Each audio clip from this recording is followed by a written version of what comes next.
नमस्कार, मैं हूं उत्तम पांडे और आप देख रहे हैं AEZ न्यूज। खबर आ रही है बाराबंकी से, जहां पर चौपुला तिराहे पर यातायात नियमों का उल्लंघन करने वाले ई रिक्शा चालकों के प्रति सघन चेकिंग अभियान चलाकर क्षेत्राधिकारी डॉक्टर बीनू सिंह ने लगभग 150 ई रिक्शा को सीज कर दिया। जनपद बाराबंकी के चौपुला हाईवे पर यातायात नियमों का उल्लंघन करने वाले ई रिक्शा चालकों पर सीओ बीनू सिंह ने प्रतिबंध लगा दिया।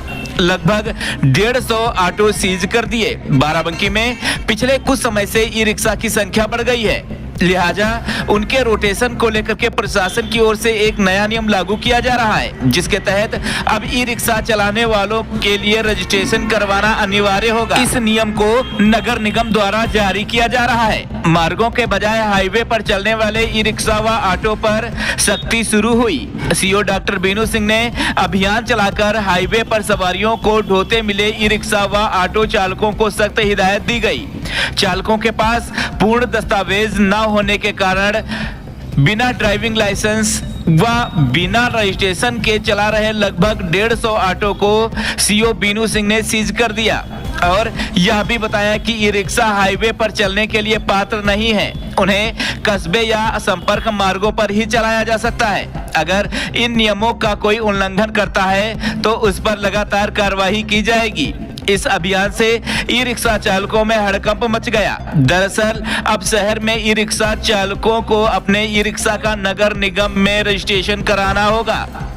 बिना रजिस्ट्रेशन के जो भी ई रिक्शा शहर में चलेंगे उन पर जुर्माना लगाने की भी तैयारी चल रही है। इसीलिए जल्द ही ई रिक्शा चालकों को अपना रजिस्ट्रेशन कराना होगा। इस नियम का पालन हर ई रिक्शा चालकों को करना अनिवार्य होगा। मोटर वाहन अधिनियम के अनुसार पुलिस अधिकारियों को यातायात उल्लंघन के लिए चालान जारी करने का अधिकार है। इसमें सिर्फ ट्रैफिक पुलिस ही नहीं बल्कि कोई भी पुलिस अधिकारी शामिल है, जिसे राज्य सरकार द्वारा अपेक्षित शक्ति दी गई है। ट्रैफिक नियमों का उल्लंघन करने पर नागरिक को मोटर वाहन अधिनियम 1988 के अनुसार उसके ट्रैफिक अपराध के आधार पर दंड स्वरूप एक चालान जारी किया जाता है। ऐसे में जो व्यक्ति यातायात के नियमों का पालन नहीं करता है, ट्रैफिक पुलिस को उस व्यक्ति का चालान जारी करने का अधिकार प्राप्त है। पहले चालान पेपर आधारित होता था, पर अब इस प्रक्रिया का पूरी तरह से डिजिटलीकरण कर दिया गया है। अब ट्रैफिक नियमों का उल्लंघन करने वाले लोगों के लिए ई चालान जारी किया जाता है। सीओ डॉक्टर बीनू सिंह ने ई रिक्शा चालकों को निर्देशित करते हुए कहा कि जनपद में आरटीओ द्वारा रजिस्टर्ड ई रिक्शा ही चलाए जाएं।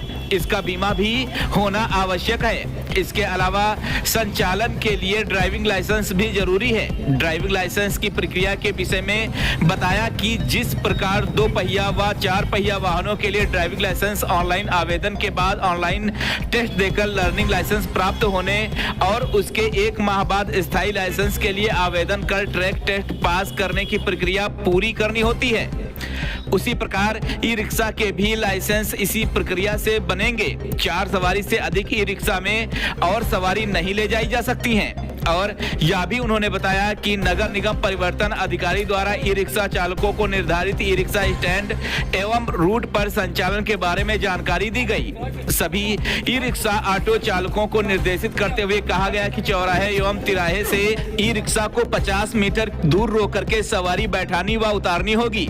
1 सप्ताह का समय ई रिक्शा चालकों को दिया गया है कि वह इस अवधि में अपने वाहन का पंजीकरण करा लें और लाइसेंस बनवाने के लिए भी आवेदन कर दें।